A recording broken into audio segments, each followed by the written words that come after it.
Hey everybody, this is Perch. I was having this discussion slash argument, but a friendly argument. Believe it or not, by the way, if you ever exist with people in real life, you can have arguments, and the arguments don't involve like screaming and throwing punches and threats to end their career or anything else. You can have just like arguments, and they're healthy. And one of the things that actually used to be more healthy is, and I try and teach my children this, but I feel like they're entering a different world than I was in, and I'm not sure this advice holds up. Is that arguments and debates are healthy? It teaches you a little bit about yourself. It teaches you how to kind of make arguments for your position and be able to defend it. And if you have your ears open at the time of the argument, it teaches you kind of another point of view, which typically either strengthens or causes you to reflect on yours. It's a good thing. Arguments are healthy. They're not healthy on social media, but they are healthy in real life. And real life is more important than social media anyway. So you guys having this argument about this was it. I'm going to try and phrase how we got here. So it was along. I think the guy was referring to a Zach video. I think this is like a reaction video through a reaction comment. It's like the three separations. But anyway, I'm not positive. But he's basically saying, I saw this YouTuber, and he was talking about how, the objection to gay characters, and it's all I think spun up because of this: is John Kent gay or not? I still am. I still, it's too early to tell. I just my spidey sense, if that makes any sense, tells me that there's more to this story than we think. But anyway, I suspect this may be a little bit of a trolling op to some extent, but we'll see. Anyway, so it's like they're complaining about turning characters gay, and why. And basically, I was making the argument. It's like it's not about changing the character to be gay or having gay characters and all the rest.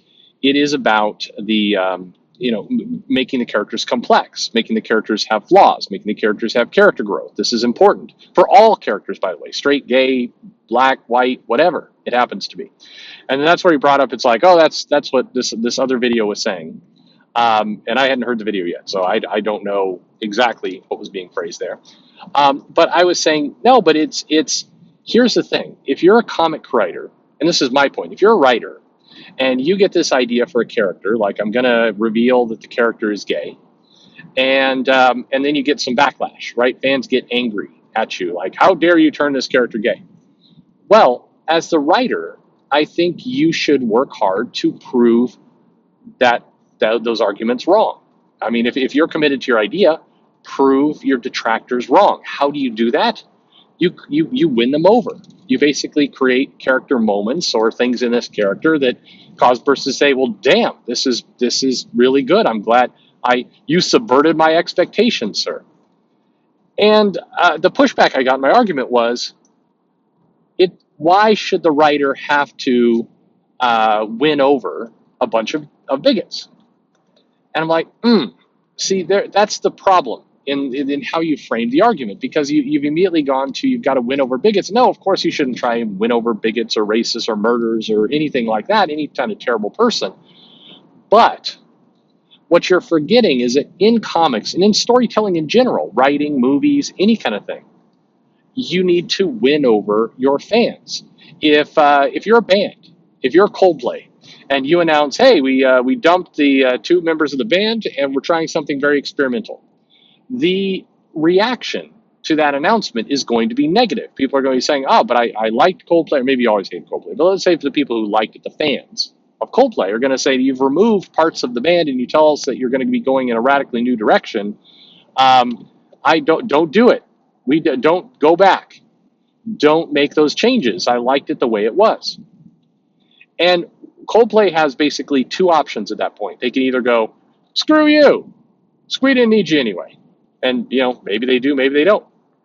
Or they can say, you know what, we're going to win you over. We're going to put out an album, and you're going to go, I was wrong. Those two people that they dumped they sucked. And this new direction is much better. I'm giving them more of my money now. They won them over. That's not a bad thing. That's a normal thing. It's a good thing. And every creator, whatever you're in, movies, music, comics, anything else, your goal should be to win people over. And it is one of the reasons why I like Jeff Thorne. I've had him on the show many times in live streams and everything else.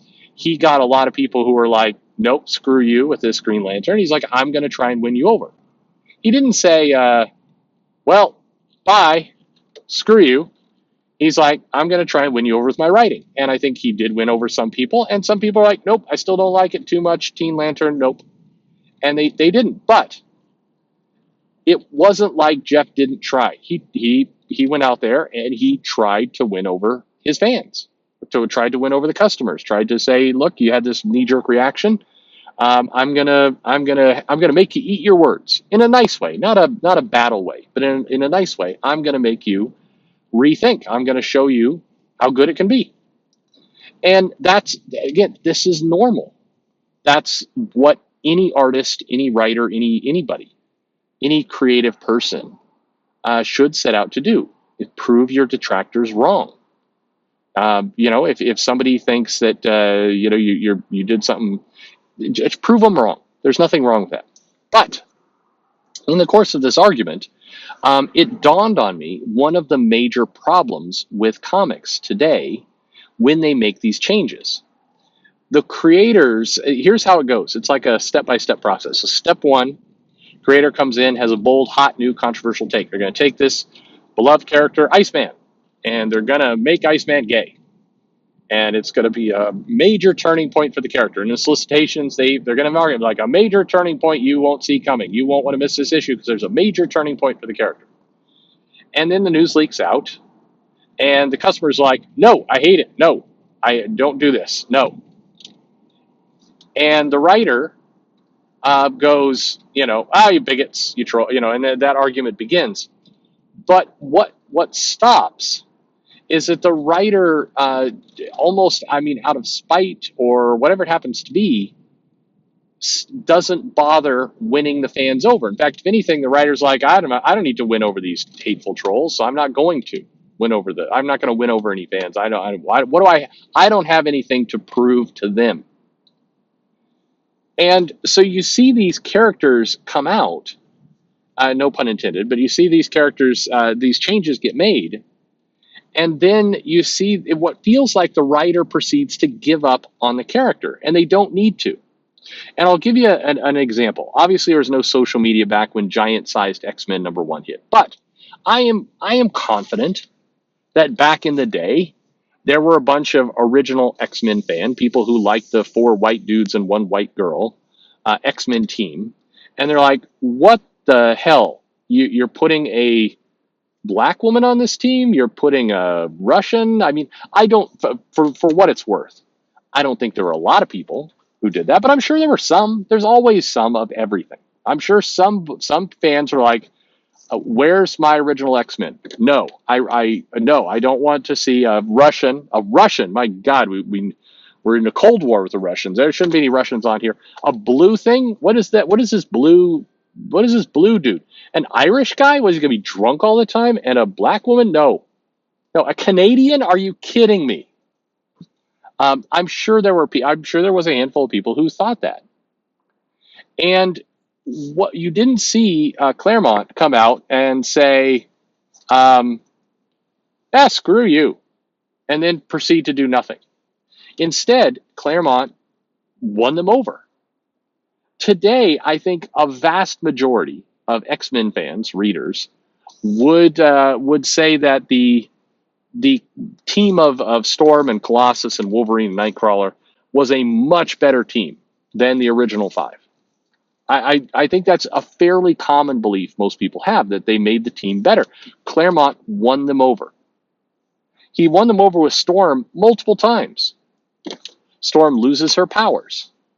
Okay, we're going to still write her as a badass. We're going to give her a mohawk. We're going to have her go down into the sewers, and we're going to have her cut a bitch down there. And Storm, like, he won over people with Storm. Meanwhile, Storm had claustrophobic issues. She would lock up at various times.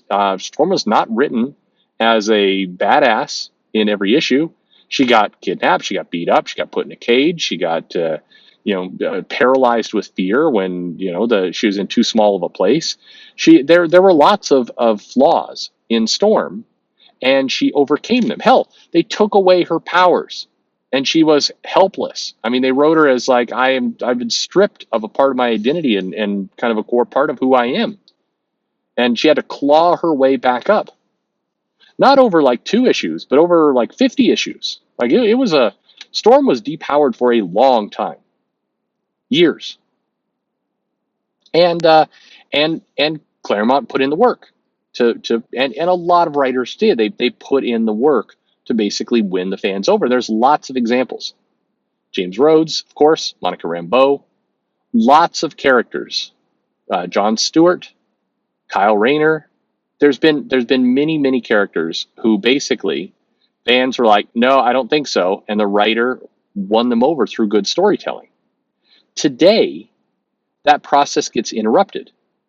There is this weird, I don't have to win over the fan. I shouldn't have to win over these people. The people who are detractors are, like I said, are bigots. Why should I have to win over a bigot? I don't want to win over a bigot. I don't want a bigot on my side. I want to be as far away from that bigot as possible.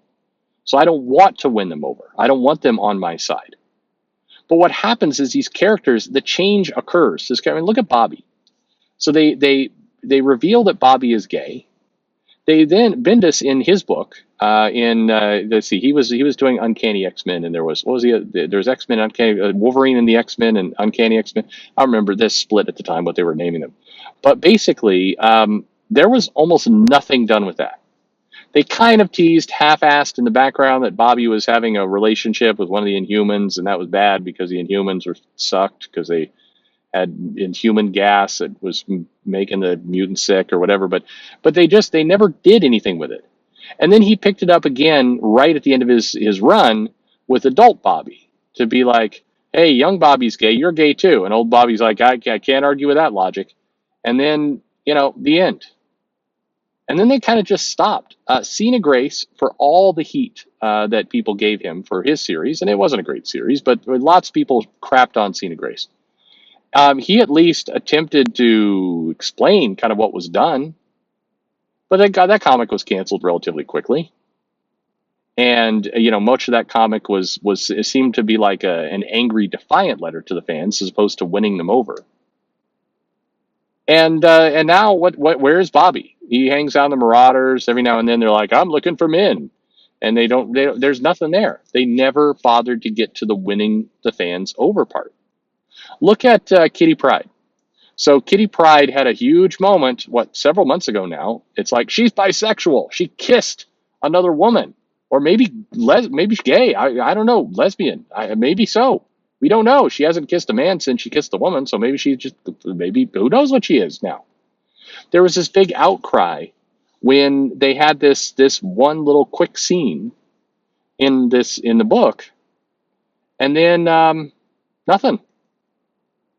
And then, have they done anything with her since? No. Kate Pryde, I was like, she was last introduced, I think, in the Marauders as like, oh, Emma Frost is running that title now. And she's like, oh, and here's the Red Queen over here. And the Red Queen's like, there's Kitty.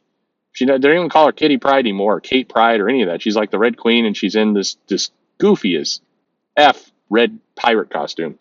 And it's like, hey, it's like, that's all you got. No follow-up, no winning over anyone. When these characters get changed, get modified or revealed or whatever you want to call it, it's incumbent on the writer, the creator, to sell the audience on this new status quo. But they don't. They get the headline for it, or they get the moment, and then again, I think this trap occurs. People get angry. The writers, the creators are like, the people who are angry are clearly bigots, and then the end. They're missing the third act. The third act is where the writer actually goes and wins over the fans and convinces and shows that, hey, this change mattered. There's in a lot of interviews with writers, you'll see them say, I've got a big plan. We can't wait to see how it plays out, and I'm going to take you on quite a ride. I'm really investing in this character. You'll see things like that from a lot of writers, and I agree with that. Yes, absolutely. You're in it to tell a story over time and win people over. That's the goal. So whether you do with John Kent, Tim Drake, any of this kind of stuff, I'm not opposed to them making these changes, but I am opposed to them making the change and then just wandering away from it Like, well, my job here is done. It's like it's not done. You've won nobody over. And how often, by the way, do we see the stands on Twitter being like, "Oh my God, I'm so glad Kate Pride is gay. Oh my God, it's so wonderful. She's one of us now. It's my favorite character." And then you never hear from that person again. You just a couple weeks later, it's like Star-Lord is now bisexual. It's like, oh, awesome. He's one of us now. We got him. It's canon. And then nothing. Nobody. No, there's no follow up on any of this stuff. Nobody is being won over. Even the people who are in favor of the change are not won over. Nothing happens. And I think that this is a self-reflection moment for a lot of writers. It's not enough to just make the team look diverse. You got to actually have the diverse team do stuff. You gotta have some plots and some moments that people are going to remember 40 years from now. Again, Chris Claremont introduces a black woman, Storm, to the mix. We don't know. I'm speculating, but again, I'm sure some people were like, "Nope, I don't want a black woman on the team." I mean, crazy people. And Chris Claremont put in the work. And keep in mind, I'll add this last bit. I don't think anybody is trying. I mean, if you're a person and you pick up an X-Men comic book and it bothers you to see a black woman in the comic book, I don't think you should. Nobody needs to win you over. There's something wrong with you if that's going to trigger you. Just having a black woman in a comic book, that's not a bit. It's full on crazy. It's not like you're winning over the true awful people. My point is, I don't think that many people are quote unquote awful. I think people want to see the character progression. They want to see the flaws. They want to see the person overcome the challenges and rise to the occasion, have heroic moments. That's what people want. And so when I say win you over, I don't mean winning over truly horrible, awful people. I don't think there are that many horrible, awful people. I think there's a lot of people who just want good comics and good stories, and they're becoming accustomed to just having these characters kind of roll out and the end. And that's it. Then we're done. And that sucks. Like that does nothing for anyone, least of all the character. And this is the part that drives me the most crazy is if you're trying to make a statement, if you're trying to, create more diverse characters in comics, then you do need to win over some fans with more than just their surface traits in order to have that character truly be a legacy. I mean, wouldn't you like if you're Brian Michael Bendis or you're Cena Grace, wouldn't you like in 30 years for Iceman to be considered one of the best comic characters? You would want that, right? If you're Bendis, wouldn't you want Riri Williams to be one of the best characters people think about in 20, 30 years? That's what you'd hope. You had a success with Miles Morales. Don't you want more Miles Morales characters? Don't you want more, like, people who are like, oh man, they could make a movie out of this guy. And then you could do all kinds of cool stuff. That's what you want. So don't F it up by giving up the second. I mean, you basically, you get the resistance. You're like, I don't need to listen to this resistance. And then then what? You walk away, you're done. That's crazy. You need to win over your fans in all cases, by the way, whether it's a girl character, black character, straight, gay, completely white. It's whatever it happens to be. The goal is to win over your audience. And so when you encounter this resistance, rather than take it as a bunch of bigots are at it again, why not take it as, you know what? I'm going to make these people eat their words. I'm gonna put out this comic with these characters. I do remember, I can say this with authority, no pun intended, when the Authority came out, there were people absolutely who's like, oh, it's like a couple gays on this team, maybe a lesbian, and a lot of drug use and everything else. Look at this. Here's Wildstorm pushing gays at us. That really was a reaction. I had people in my shop said that directly. Dummies, but people definitely said it. I saw it in some of the comic newsletters that people are like, too many gays. And then sure enough, the Authority comes out, and now Midnighter and Apollo had already shown up in Stormwatch, but I don't know if people hadn't seen it or whatever, but basically couple issues of The Authority, nobody was saying, "Oh, I hate the gays. I hate the fact that this comic has gay people," because Midnight or Apollo were fucking awesome. They were awesome characters. These guys are badasses. People love those characters. The writers won people over. That's what you should do. Stop taking it like it's me against the fans. It's me against the customers. No, it's you proving that you've got a great idea. Prove your detractors wrong. Take it as a challenge, a healthy challenge. Anyway, that's what I think. Let me know your thoughts on the matter below. This went on for a while. Sorry about that. Thanks for listening.